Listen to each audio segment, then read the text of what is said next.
النهارده اتفرجنا على ماتش الزمالك وفيوتشر في دور الثمانية لكأس الكونفدرالية. طبعا الزمالك الموسم ده واحد من أسوأ المواسم اللي شافه الزمالك، وأعتقد إن الأهداف اللي دخلت في الزمالك تدخل في موسوعة الأرقام القياسية لأكتر فريق كزمالك يعني استقبل أهداف في تاريخه.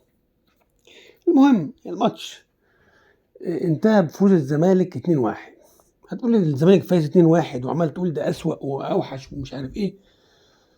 أداء مخزي من لعيبة الزمالك، والحمد لله ان هم فازوا 2-1 عشان يعني ايه المنظر العام يبقى شكله حلو. مش بس كده، المدير الفني بيتهيألي خد فرصته كاملة وشايف ان مفيش منه رجا ومش هيقدم جديد. عندنا مشكلة واضحة جدا في دفاع الزمالك وفي حراسة المرمى. انت طول ما انت عمال تتكلم في ان احنا هنجددوا عقد عواد وهنجددوا عقد محمد صبحي ما يصلحوش للزمالك. هم هيضيعوك اكتر من كده. شوف عدد الاهداف اللي استقبلها نادي الزمالك الموسم ده، شوف عدد الاهداف اللي استقبلها محمد صبحي، وشوف عدد الاهداف اللي استقبلها محمد عواد، واحكم انت. ارقام خياليه. ده مفيش ماتش الا لما يدخل فيه جون واثنين وثلاثه. والجون بتاع النهارده في الزاويه الضيقه، زاويتك يا عواد. يعني يا راجل يعني اتفرج على مصطفى شوبير العيل الصغير اللي عنده 23 سنه، كور اصعب من دي وبيصدها. انت عواد الكره تحت رجلك وداخله منك جون في الزاويه الضيقه بتاعتك. عواد وصبحي لو النهارده الزمالك وادارته ما جريوش يحاولوا يجيبوا حارس مرمى على مستوى الزمالك، مش هتشوف ولا هتشم ريحه البطولات. لا هتشوف بطولات ولا هتشمها. والسنه دي الكونفدراليه لو الزمالك خدها بالحظ. ما هو اشك ان الزمالك ياخد الكونفدراليه السنه دي بسبب حراسه المرمى والدفاع. الدفاع بقى ده حسام عبد المجيد ده يتعمل له تمثال وهو متزحلق كده، اي كره تجيله يتزحلق. ايه ده؟ دفاع ايه ده اللي كل ما كره تجيله يتزحلق ويدخل فينا جول واثنين وثلاثه بسببه ومتساب برضه؟ وعندك واحد بره ياسر حمد، ما تديله فرصه. انت جزء غريب. انت بقالك كتير بتعتمد على ناس، وكل ما تعتمد عليهم يفشلوك اكتر، فانت برضه بتكمل في الفشل.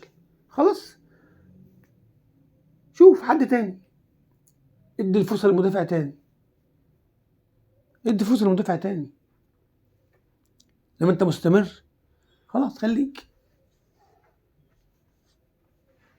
بقالنا سنين وبقالنا كذا موسم بنقولوا ان حراسه المرمى في الزمالك، دفاع الزمالك سيء، نص الملعب. يعني لما محمد شحاته نزل الدنيا اتحسنت. سايبه بره ليه؟ نفسي افهم. انت مش صعبان عليك يا جوميز ان فريق الزمالك يبقى شكله حلو يبقى متماسك؟ حمدي وشحاته ودونجا نص ملعب زي الفل اهو. ليه بقى تقعد تكعبل الدنيا وتغير وتشكل وتعمل فيها مدير فني؟ لا ما تعملش فيها مدير فني، اشتغل السهل اهو. الدنيا حلوه. الجزائري لما بيجري ويتألق ويجري نقوله برافو يا الجزائري كان بيقاتل النهارده في الملعب. يعني انت عندك عندك يا جزيري، بس انت مخبي. انت عندك تقدر تعرف تجري، تعرف تقاتل على كل كوره. امال ليه بقى في مباريات بتتهاون فيها؟ ليه مباريات بتطنشها؟ ضرب الجزاء يعني معموله بمعلمه، واتشدك ورحت انت واقع لبسته في ضرب الجزاء. وزيزو بصراحه ما توصاش. يعني زيزو اهم لاعب في فريق الزمالك.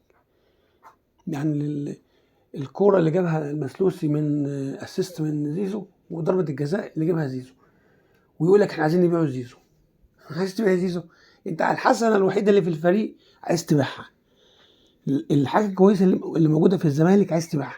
يعني عايز تقضي على الفريق بدل ما تجيب على زيزو لعيبه تانية بنفس المستوى وتحسن اداء الزمالك تقول لي انا عايز ابيع زيزو. خدوا بالكم الزمالك بعد فوز النهارده على فيوتشر 2-1 بقى قدامه كذا فرصه ان هو يتاهل الدور الجاي، لان الماتش ده في ارض فيوتشر، فالزمالك لو اتعادل الماتش جاي باي نتيجه هو صاعد.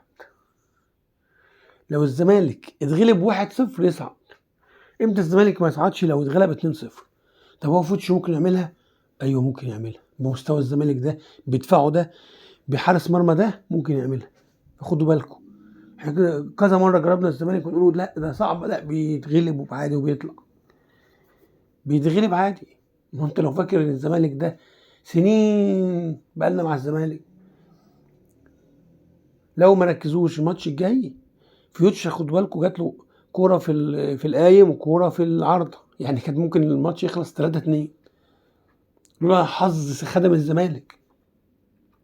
اخطاء كبيره في التشكيل. جوميز مش مدير فني تقدر تعتمد عليه. انا شايف ان هو بيهبل جامد وهيضيع الفريق. لازم يبقى في وقفه من مجلس الاداره، لان الدفاع وحراسه المرمى في الزمالك ضايعه تماما. يا تلحقوه الزمالك يا ما تلحقوهوش. تاني بحب ابارك للزمالك فوزوا على فيوتشر 2-1، لكن القادم بالنسبه للزمالك مع الفريق ده مع المدير الفني ده مجهول، محتاج قعده لتغيير خاصه حراسه المرمى والدفاع، والا مش هتشوف بطولات. وانتوا شايفين الوضع عامل ازاي.